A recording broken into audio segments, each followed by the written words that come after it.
이진관 판사 이야기만 하면 그래도 좀 희망이 보입니다. 네. 김용현의 변호인 이하상 변호사 이 지기현이 때문에 아주 기세등등해가지고 맞아요. 재판정에서 완전히 그냥 개판을 치지 않았습니까? 그렇죠. 그러다가 이진관 판사를 또 만만하게 봐서 야. 거기서 바로 덜미가 잡혔죠. 예. 이진관 판사 앞에서 까불락거리다가 까불락.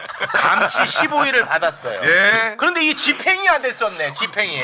그래서 우리가 답답해했는데. 답답해했는데 드디어 집행이 됐죠. 네, 법정 소란을 일으킨 이하상 변호사가 감치가 됐습니다. 네. 그래서 오는 16일까지 서울구치소에 이제 수용이 되는데요. 김용현 그 재판이 어제 이제 형사합의 중앙지법 형사합의 34부 한성진 부장판사 심리로 열렸거든요. 네. 근데 거기에 이제 이 이하상 변호사가 변호인단으로 나왔고. 나왔습니다. 네. 근데 그 재판이 끝났을 때 끝나자. 우리의 그 이진관 판사께 아, 직접 법원 경위들을 대동을 해서 와. 그 법정에 들어갑니다. 야. 그런 다음에 이하상 변호사에게 감치 결정문을 딱 보여주고 감치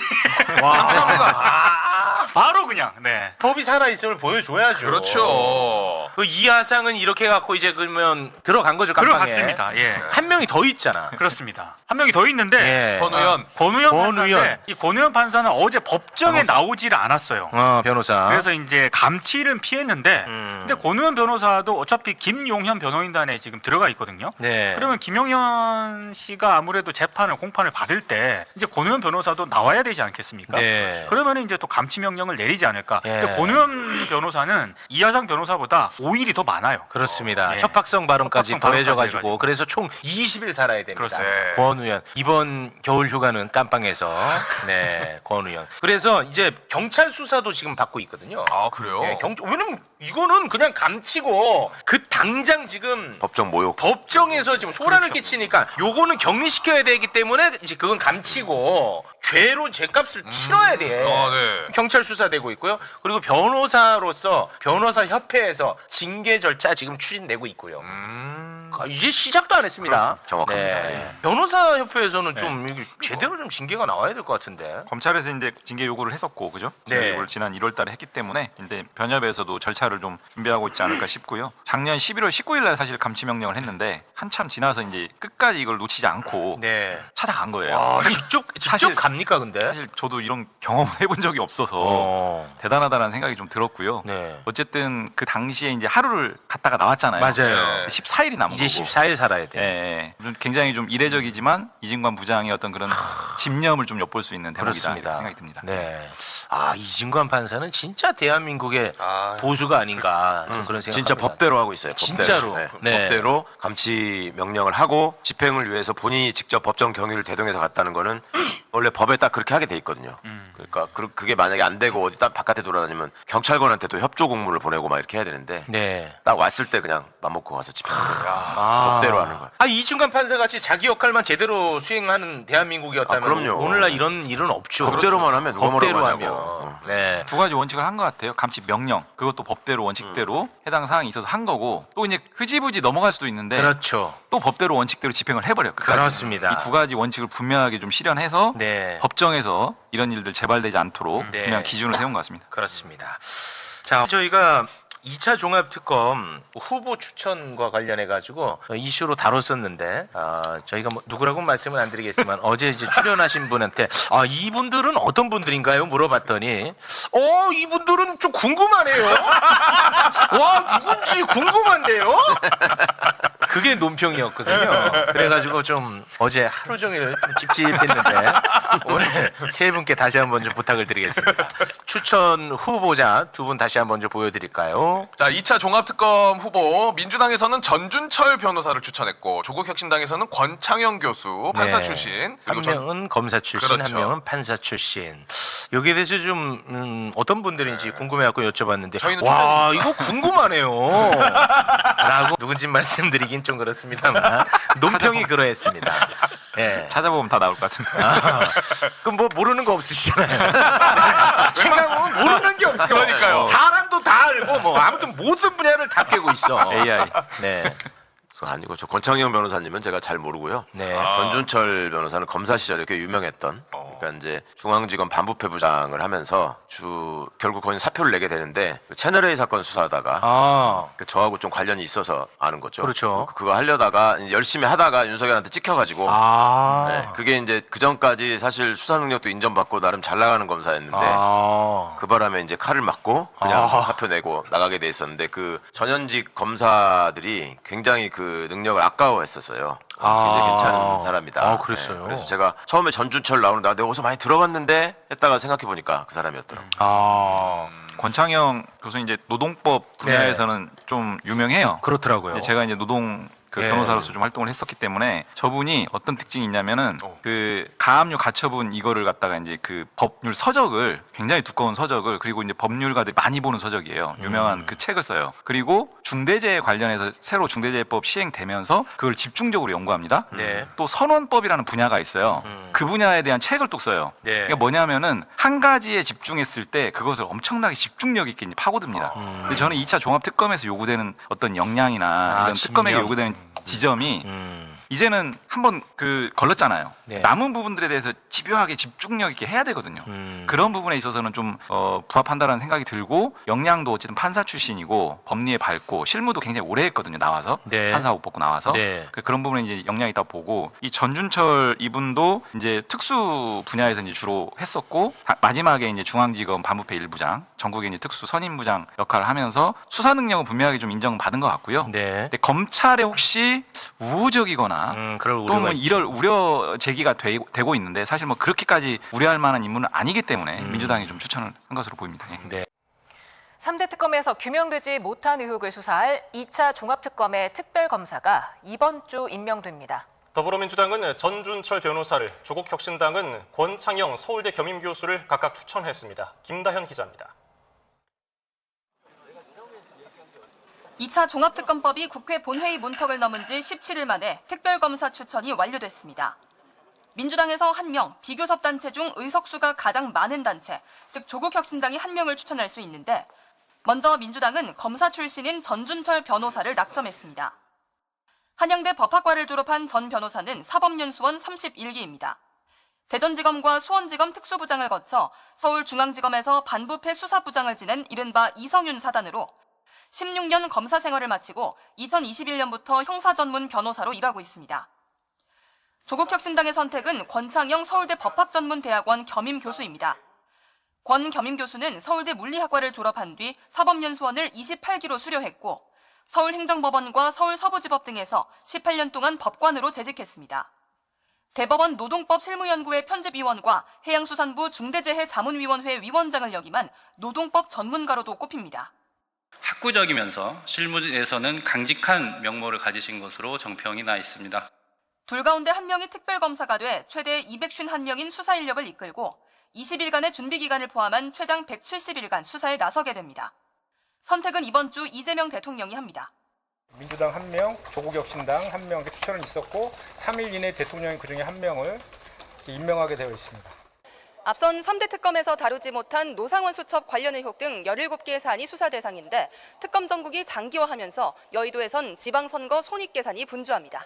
YTN 김다현입니다. 그러니까 두 분 다 어찌됐든 추천이 됐다는 것은 의지는 다 있다는 거죠? 네. 두 분 다. 그럼요. 오케이 했으니까. 아, 추천하는 오케이 거죠. 했으니까 네, 할 수 네. 있는 거죠? 네. 그럼 두 분 다 의지는 있다는 거죠? 이분이 특히 저는 이제 전준철 후보자 같은 경우에는 경력을 보니까 뭐 저하고는 이제 뭐 직접적인 인연은 없는데 네, 검사 출신. 경력을 찾아보니까는 와 이거 그냥 초에이스 경력인데요. 아, 경력이 좋아요. 경력 자체 걸어온 길 자체가 완전 이건 거의 뭐 동기들 중에 이거 선두주자 그렇지. 거의 1등 아니야? 그래요? 싶은 경력인데 그 중에서도 제가 특별히 더 좋아하는 경력이에요. 뭐냐면 네. 좋은 길만 쭉쭉쭉쭉 가셨거든요. 그러니까 경력에 흠이 없어요. 실패가 없어요 이분은. 근데 보통 그런 분들 보면 초임 처음 근무한 데가 서울중앙지검인 경우가 많아요. 왜냐하면 사법시험이나 연수원에서도 1등이었을 성적은. 테니까. 근데 이분은 아니에요. 초임이 중앙지검이 아니라 청주지검이네요. 그러니까 보면은 수사 능력을 네, 인정받은 거예요. 그렇죠. 그거는. 처음 중앙지검 초임들은 약간 뭐 실력이나 이런 것도 있겠지만 네. 초임이 중앙이니까 얘는 그냥 에이스야 잘 나갈 거야 하면서 그냥 알아서 좀 이렇게 되는 게 아, 있어요. 네네네. 그러니까 약간 좀 그 뭐라 그러지? 프리미엄. 예, 프리미엄. 그러니까 예, 중앙 근데 초임의 대표적인 중앙- 인가 김용남이야. 맞아요. 얼마나 훌륭한지 알 수 있잖아. 아, 마지막은 유튜브. 근데 이제 청주 이런 데로 가게 되면은 거기서 이제 엘리트 라인으로 다시 올라오려면 수사 능력으로 입증을 해야 올라올 수 입증을 해야 돼요. 있거든요. 아. 심지어 이분이- 서울대도 아니거든요. 맞아. 서울대 출신 아니라는 게 중요해요. 그게 마음에 한양대 들더라고. 출신으로서. 네, 네. 근데 이분은 그걸 하고 한 3, 4년 만에 유학을 갔다 오시자마자 바로 대검찰청으로 가고 그때부터는 계속 중앙지방검찰청만 쭉쭉쭉쭉 있고 중앙지방검찰청에 이제 반부패부 옛날에 특수부가 이제 1, 2, 3부 3개 부가 있거든요. 이 중에 하나의 부장검사만 해도 엄청난 에이스예요. 근데 이분 2개를 합니다. 반부패 2부도 하고 1부도 하고. 그러니까 아마 이거는 실력으로서는 타입 수사를 추종을 잘했다. 불허하는 수준일 거다. 네. 이렇게 근데 보입니다. 반부패 수사 1부장을 하다가 사표를 던지는 케이스는 제가 알기로는 극히 소수로 알고 있거든요. 그러니까 안 하죠 이제. 그때 윤석열한테 어지간히도 찍혔나 보다. 반부패 수사 1부장을 하다가 사표를 내거든요. 그러니까 반부패 부장을 하면 에이스라고 아까 말씀해 주셨는데 일면 이제 그 내부 조직 논리로는 맞는 말인데 윤석열이도 반부패 부장을 했거든. 근데 그걸 보면 이제 어떤 수준의 에이스인지 생각할 수 있을 겁니다. 나 진짜. 씨. 야. 근데 이게 그러니까 검사로 인정을 받는다는 게 물론 뭐 수사를 잘해서 인정받을 수도 있겠지만 윗선이 원하는 수사의 결과물을 만들어 오는 것도 네, 네. 잘한다고 인정받는 걸 거 아니에요. 그럼요. 그러니까 이 후자인 경우는 아주 나쁜 놈일 가능성이 높거든. 그런 경우가 훨씬 많았죠. 아, 그런 경우가 더 많죠. 그렇죠. 그 특수부장이라고 하는 게 특수하게 나쁜 짓을 많이 했기 때문에 그렇지, 특수부장이라고. 그럴 가능성이 네. 있다고. 예, 그래서 그걸 조금 구분해서 저희가 판단을 하도록 하겠습니다. 고맙습니다. 아, 어제보다는 조금 풍성해졌네요. 네, 고맙습니다. 아, 요 시간이 좀 많이 흘러가지고 그 쿠팡 퇴직금 미지급 사건 네. 그 어미준이가 덮었잖아요. 덮었잖아요. 네, 그래가지고 그 상설 특검이 이제 출범했는데 거기에서 좀 성과를 냈더라고 이번에. 그거 다 불기소 처분했잖아요. 네. 근데 이번에 그 기소했어. 아 그래요? 맞죠? 그렇습니다. 예. 요 정도로만 전달합니다. 네. 그러니까 그 전에 그 어미준이고 이런 애들 이 어미 다스려야 돼. 맞잖아.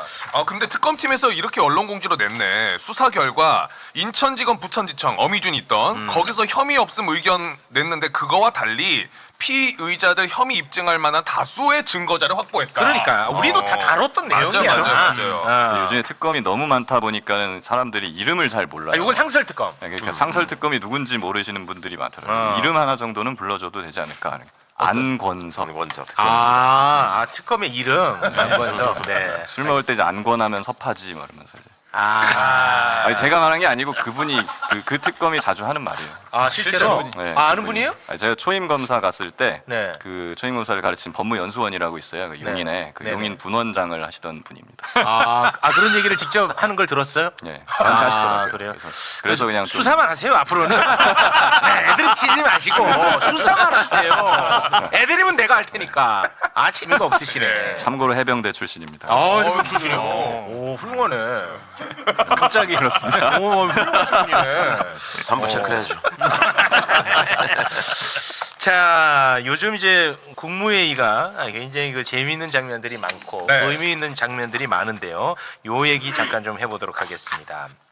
이 독과점을 악용해가지고 가격을 담합하면 우리 물가도 오르고 그렇죠. 서민들은 비싸게 사 먹어야 되니까 민생도 망가지고 직격이죠 직격. 이게 정말 나쁜 짓이야. 네. 그래서 이 독과점 가격 담합을 엄히 다스려야 됩니다. 그런데 최근에 검찰이 이 가격 담합을 했던 자들을 잡았어. 아 검찰에서. 검찰에서. 그래서 이재명 대통령이 공개적으로 칭찬을 합니다. 어. 이거 잘한 건 또 칭찬해야 되지 않겠냐면서 검찰을 엄청나게 또 칭찬하는데요. 네. 그 장면 잠깐 영상으로 보겠습니다.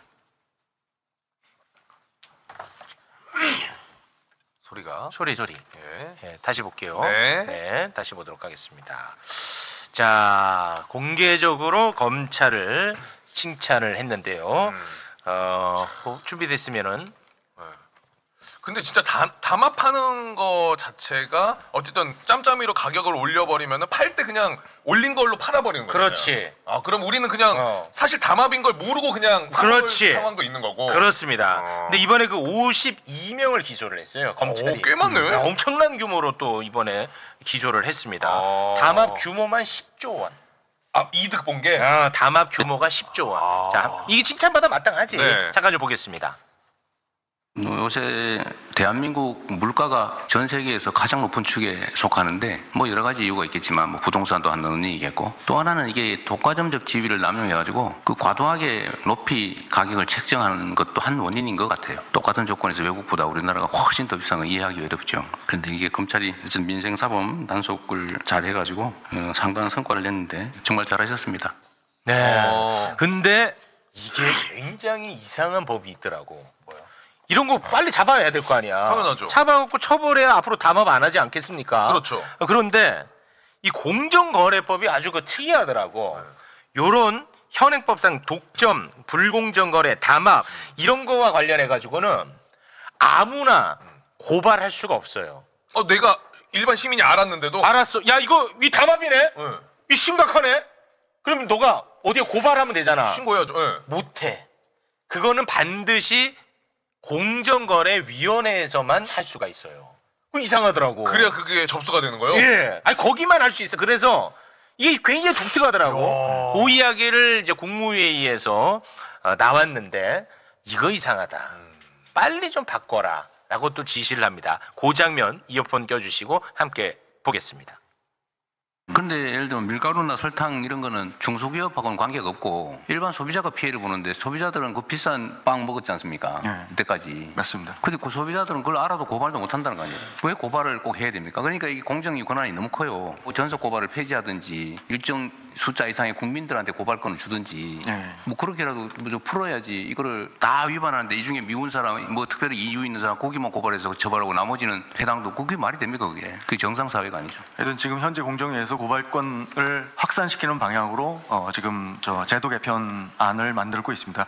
특히 지자체 쪽으로 고발권을 좀 확대하는. 좋은데 너무 오래 걸린다고 말이에요. 예. 이거 제가 얘기한 지 몇 달 된 것 빨리 같은데. 하겠습니다. 전속 고발권. 전속 고발권. 오로지 공정거래위원회에서만 고발할 수 있는 거야. 이거는 아예 몰랐네. 이런 죄가 몇 개 있어요. 이제 뭐 친고죄나 반의사불벌죄는 아마 다들 익숙하실 거예요. 명예훼손죄라든가 모욕죄 이런 건 피해자가 고소를 해야지만 이 수사가 진행되고 기소가 피해 될 수 있는. 당사자만 고소할 수 그렇죠. 있는. 그것과 형식은 그러니까 그 성질이 약간 비슷한데 이거 같은 경우에 공정거래법 위반죄들은 공정위가 고발을 해야 수사가 진행이 될 수가 있고 기소가 될 수 있어요. 그러니까 이게 전속 고발권이 이름은 고발권인데 실질은 거의 기소권이랑 비슷합니다. 왜냐하면 공정위가 고발을 해주지 않으면 검찰도 이걸 기소를 못해요. 그거 특이하더라고요. 처벌이 안 되는 거예요. 네. 근데 이게 지난 정부에서부터 계속 논의가 돼 왔거든요. 공정거래 전속 고발권이 문제다라는 걸.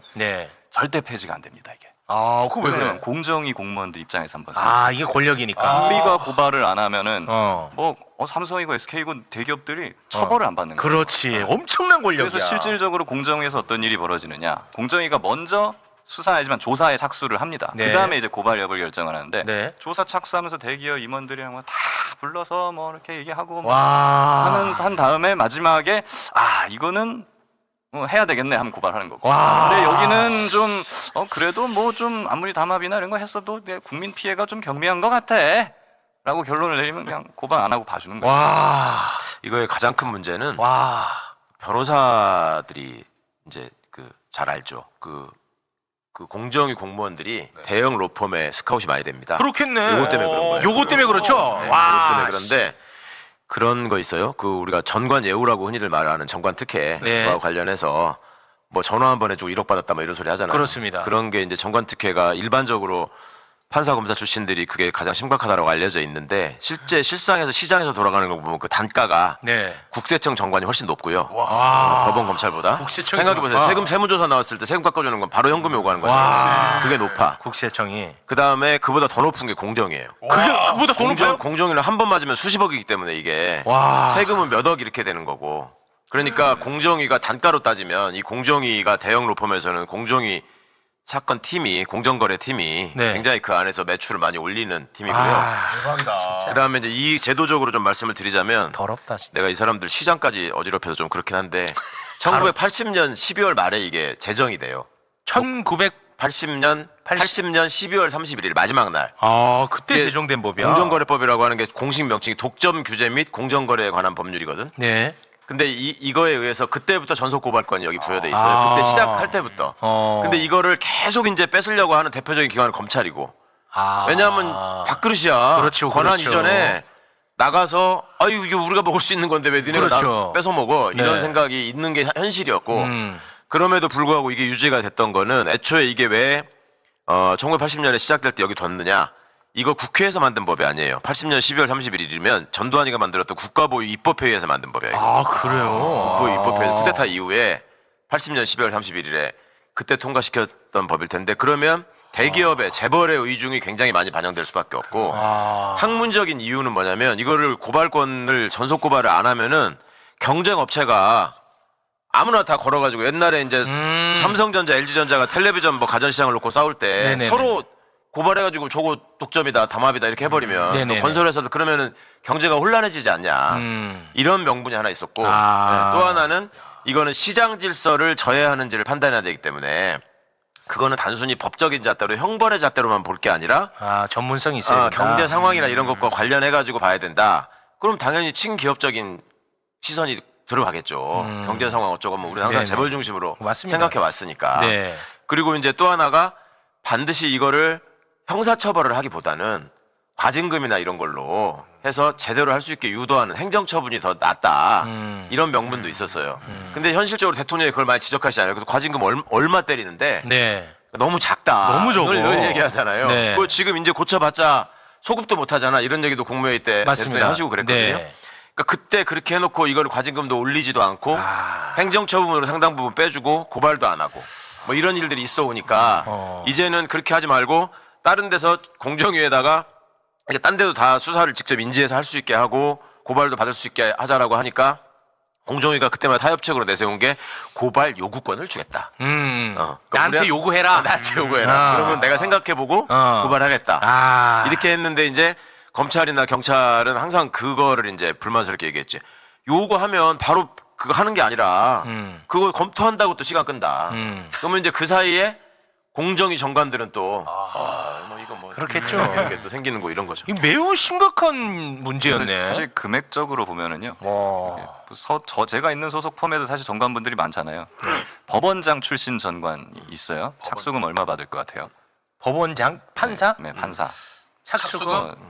억은 안 됩니다. 그래요? 왜 이렇게 비싸? 1,000만 원 단위 정도로 보시면 될 것 같고 말씀하셨던 국세청 전관, 지방국세청장 이런 사람들은 10배 정도 보시면 돼요. 무조건 그대로 시작해요. 그리고 공정위 전관은 그 그죠. 국세청의 10배로 보시면 돼요. 우와! 야 이거 무조건 고쳐. 야 빨리 좀 하세요, 공정위원장님. 그리고 국회의원님 빨리 좀 하세요, 제발 좀.